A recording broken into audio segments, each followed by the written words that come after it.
Olá, meu nome é Águida, eu sou acadêmica do curso de Teologia do módulo 54 da Unicesumar. E hoje eu vim aqui falar sobre um tema muito importante e pouco visto, pouco falado, pouco comentado no nosso cotidiano, sendo que ele influenciou tudo isso. E o que seria isso? Estamos falando da Reforma Protestante, liderada mais popularmente falando por Martinho Lutero. Para contextualizar tudo isso, a gente precisa entender como eles viviam naquela época, qual era o contexto de tudo isso, né? O que aconteceu para que alguém estourasse uma revolução que teve impacto e tem impacto até hoje, teve impacto mundial e nos impacta até hoje. A Reforma Protestante, ela aconteceu mais ou menos na mesma época que Pedro Álvares Cabral apareceu supostamente por aqui, na época que Vasco da Gama foi até as Índias. Foi nessa época, mais ou menos, que Lutero liderou, né, os reformadores, toda essa revolução que aconteceu. E por que aconteceu tudo isso naquela época? Nós estamos falando de uma época que era pré-modernismo, né? Hoje nós estamos na época moderna e naquela época eles estavam numa monarquia ainda. Não era com essa liberdade que nós temos hoje, né? Era uma transição, né, do feudalismo para as nações-estado, da Idade Média para a Idade Moderna.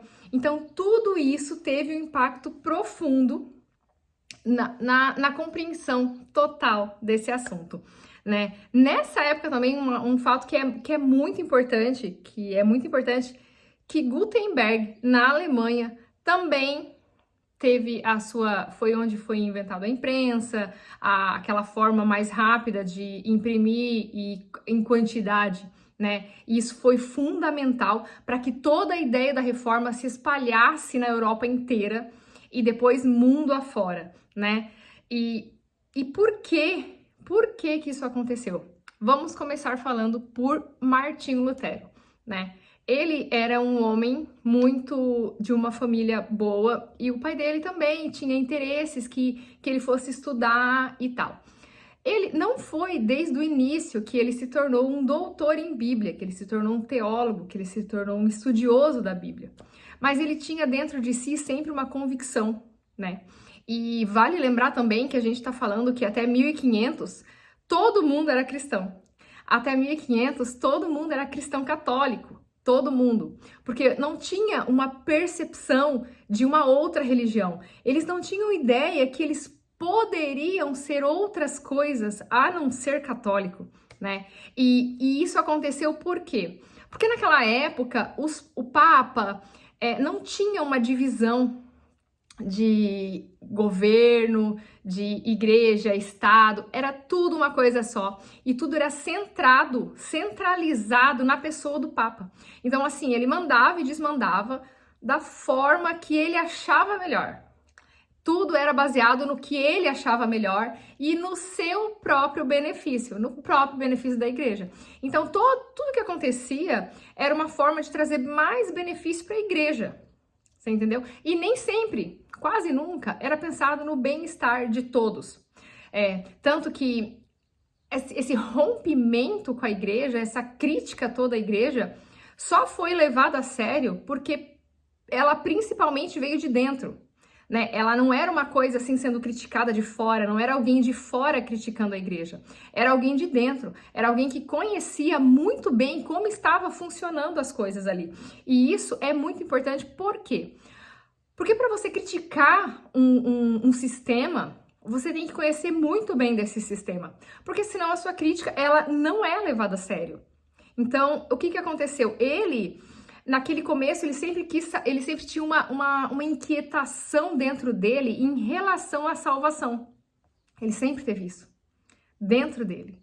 E quando ele começa a se dedicar mais lá nos monges, né? Ele vai para os monastérios e ele vai trabalhar lá, ele vai... na cabeça dele, ele só conseguiria a salvação se ele estivesse, assim, no auge da sua doação como ser humano para outro ser humano. Só que isso nunca foi suficiente para ele. Então, teve uma pessoa lá de dentro que falou assim, olha, você só vai entender sobre salvação quando você tocar nas chagas de Cristo. E as chagas de Cristo são expostas nas Escrituras. E Martinho Lutero foi estudar a Bíblia, foi se formar em doutor em Bíblia, foi se formar um teólogo. E foi aí que as coisas mudaram. Por quê? Porque naquela época, a Igreja Católica, ela tinha uma crise ética acontecendo. Então, todo mundo estava ansiando por uma reforma e uma reforma ética interna da igreja. E porque assim, ó, eles precisavam romper com a igreja, tinha uma crise moral dentro do clero, não só como venda de relíquias religiosas, como cargos eclesiásticos, tinha venda de indulgências, tinha pontos políticos, econômicos, porque a reforma, todo mundo pensa que, a maioria das pessoas pensam, né, que a reforma, ela foi só religiosa, mas não, a reforma, ela foi geral, ela foi política, ela foi econômica, ela foi social e ela foi cultural também. Então, teve uma ampla influência da reforma na nossa vida, e isso dita muitas das coisas que acontecem hoje, né, esse rompimento dele, né, essa revolta que tinha dentro dele para gerar essa mudança, ele não se conformava, porque Lutero, ele ansiava muito, ele era muito sério no que ele fazia, ele se dedicou demais, então ele era muito sério no que ele fazia, e ele não aceitou ir estudar num monastério, ir estudar em Bíblia, e ele vê as pessoas tirando sarro do vinho da Santa Ceia, eles não levavam a sério, não era levado a sério as escrituras sagradas, né?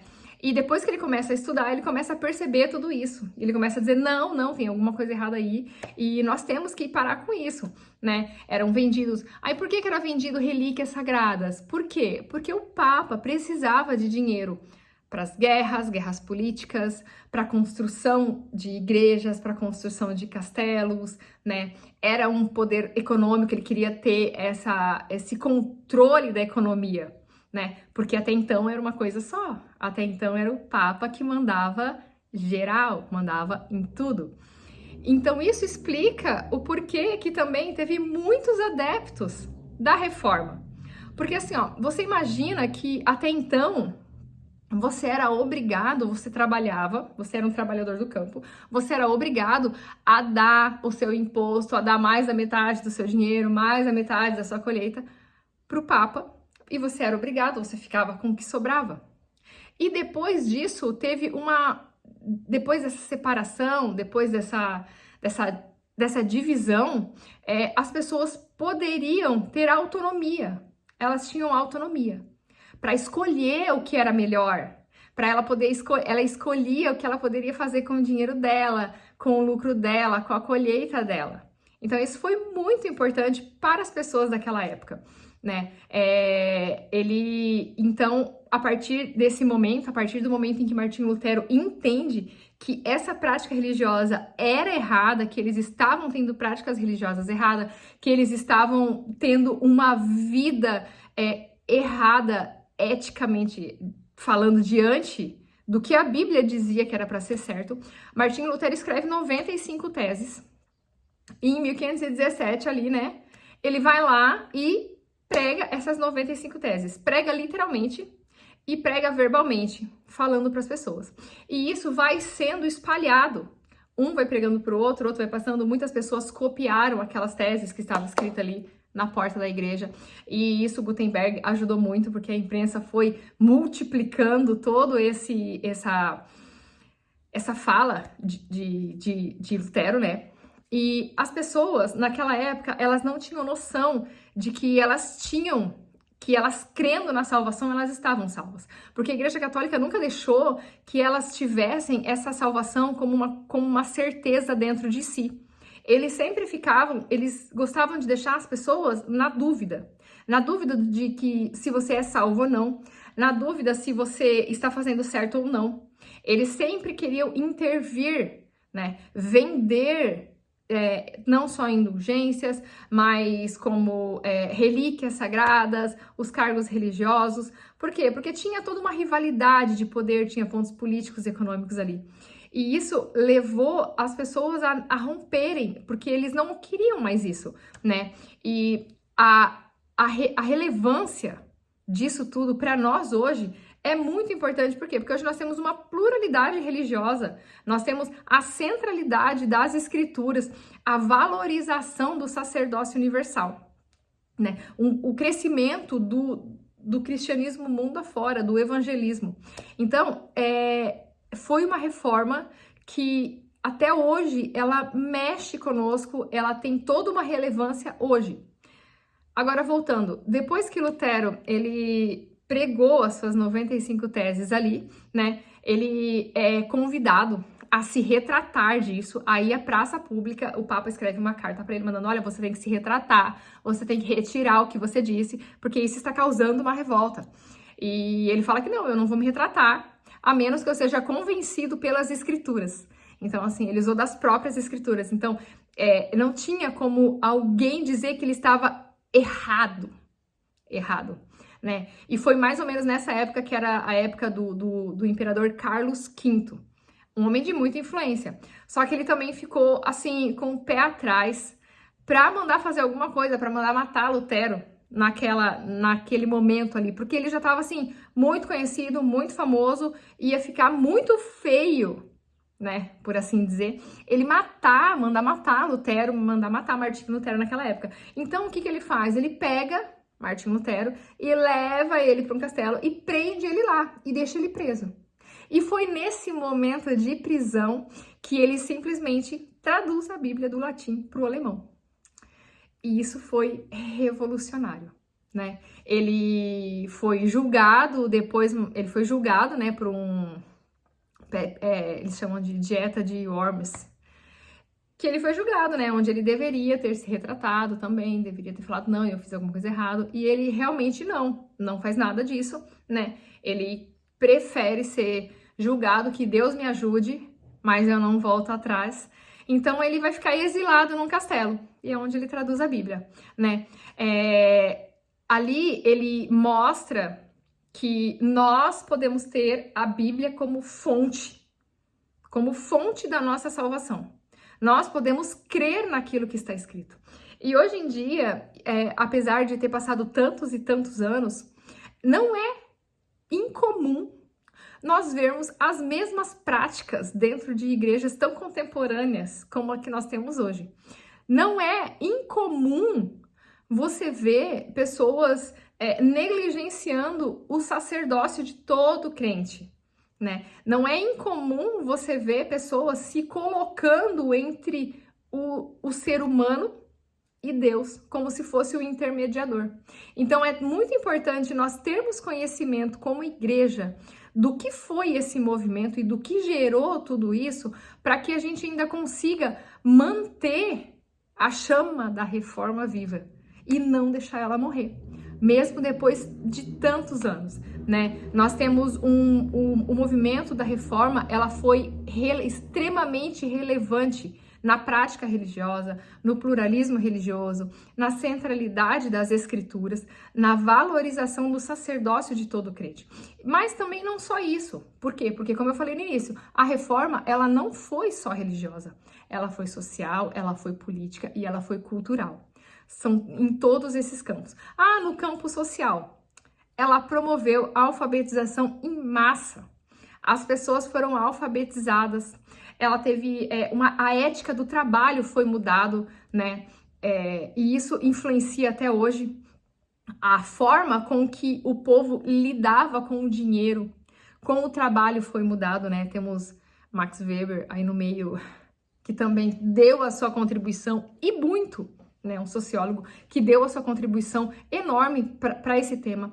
No campo político, né, a separação de igreja e Estado, que, né, o surgimento de uma democracia moderna, né, onde não mais o Papa tinha poder e dominava tudo, mas agora, né, nós tínhamos quem cuidava da parte religiosa e quem cuidava da parte do Estado, da parte das leis, né? Isso foi muito interessante. Tanto que Na Espanha, nós temos Catarina de Aragão, que também teve, abrindo um parênteses aqui, né, nós não tivemos somente homens na reforma, nós tivemos mulheres reformadoras, né? A Espanha tem toda uma história da monarquia ali, né, que teve influência e muitas mulheres interviram para que a reforma fosse difundida pela Espanha também.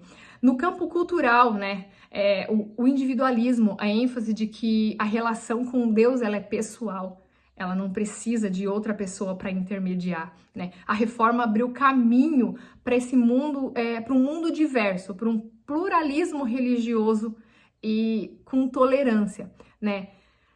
Teve João Calvino na França também. Então, assim, são várias coisas que aconteceram ali juntas, né? A Reforma Protestante, ela foi um marco na história da humanidade. Ela redefiniu o conceito de cristianismo, né? Ela viu que tinha outra forma de você praticar, né, o cristianismo. E nos dias atuais, a gente continua vendo essa influência, ela continua sendo percebida na disseminação do cristianismo, na pluralidade da prática religiosa, né? E na liberdade de identidade, né, que a gente tem dentro do mundo contemporâneo. E que hoje nós possamos, como eu disse já, manter a chama da reforma viva. E não podemos retroceder. Nós não somos dos que retrocedem, nós avançamos.